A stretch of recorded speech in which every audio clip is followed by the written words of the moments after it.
Hello friends, Nilson here, and today we are talking about the Apple Studio Display, the monitor that was heavily criticized for its high price and old technology. But today I want to talk about what really matters.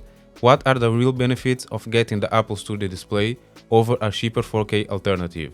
So, as a contest, before buying the Apple Studio Display, I was using a 32 inches 1440p monitor, and that monitor was one of the best purchases I've ever made.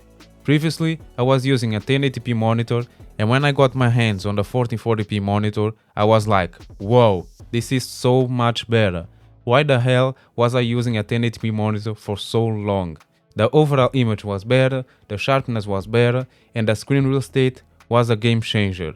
I told myself I'm not going back to a 1080p monitor ever again. So after using that monitor for more than 2 years, I felt like it was time to get something better. And the obvious move would be to get a 4K monitor. And that's exactly what I did. I bought a 4K monitor. But after using it for the first time, I wasn't impressed. It felt like I was using my old 1440p monitor except for the sharper image. Everything else felt exactly the same. The colors felt the same, the brightness felt the same, the build quality felt the same. So yeah, I was a bit disappointed. And that's when the Apple Studio Display started to look like a good option for me. So I decided to give it a try. And when I used the Apple Studio Display for the first time, I knew that this monitor had a lot more to offer me than just a sharper image. So I decided to return the 4K monitor and keep the Studio Display. As a disclaimer, I didn't pay the full price for this monitor. I bought the refurbished version directly from the Apple Store for £1,269, which is £230 less than the original price. So now that you know the reasons why I bought the Apple Studio Display, let's now talk about the reasons why I decided to keep it. Let's start with the brightness. The Apple Studio Display can go up to 600 nits, which is quite bright for SDR display.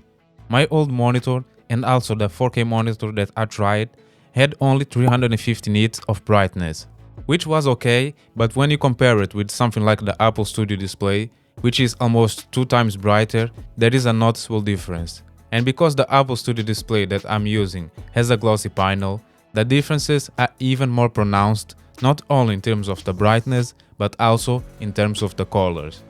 Now, since we are talking about brightness, one huge benefit about the Studio Display is that you can adjust the brightness level by just using the keyboard, which is super handy. With my old monitor, I had to go into the monitor settings, which was a big pain. Now, when it comes to HDR, the Apple Studio Display doesn't support HDR of any kind. And this is one of the things that people complained a lot about this monitor.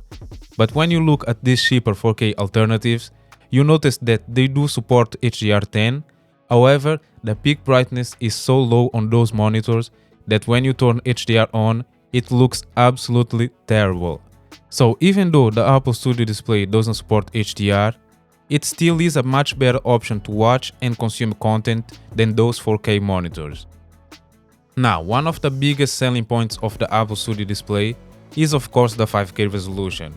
Everything looks super sharp, and the fact that you don't have to worry about scaling issues is a big plus.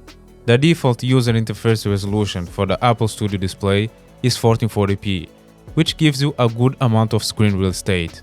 Now, is 27 inches enough? Well, to answer that question, I will do a comparison between the Studio Display and a 32 inches monitor. The user interface resolution for both monitors is set to 1440p.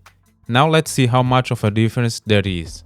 In this first example, you can see that they are quite similar, but the 32 inches monitor allows you to see a bit more information on the screen. Here in the second example, we have 3 windows open side by side. Once again, it's quite similar, but the 32 inches has the edge. The overall difference between these two monitors is not as big as I thought. And that's because they both share the same user interface resolution.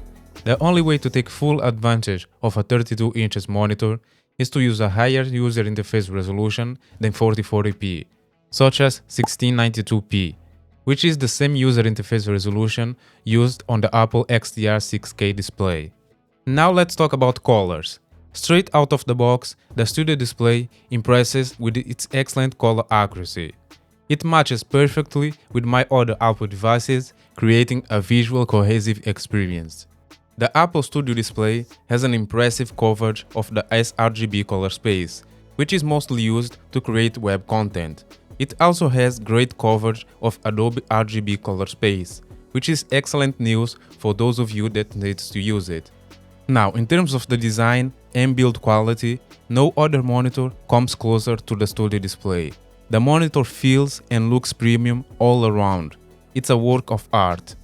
Now let's talk about the things I don't like about the Studio display. And the first one is the fact that it doesn't support 120Hz refresh rate. You see, for me, it's all about consistency. My iPhone supports 120Hz. My MacBook Pro also supports 120Hz. So whenever I use those devices, and then I go back to the Apple Studio display, which is a 60Hz display, I can tell that things doesn't run as smooth, which is not ideal. The second thing I don't like about the Apple Studio display is the fact that it doesn't have a physical power button. Sometimes I just want to turn off my monitor and I can't. So that's basically all the things I don't like about the Apple Studio display. And after using it for more than 5 months, I can say that it is worth the money for me. For those of you that are looking to buy this monitor, you should see it as a long-term investment, because you are getting a well-built monitor that looks incredible, has excellent color accuracy, and it's super sharp. I recommend it for people that write loads of articles, to programmers and content creators in general. Well, that's all for today. If you liked this video, please subscribe and I will see you next time. Thanks for watching.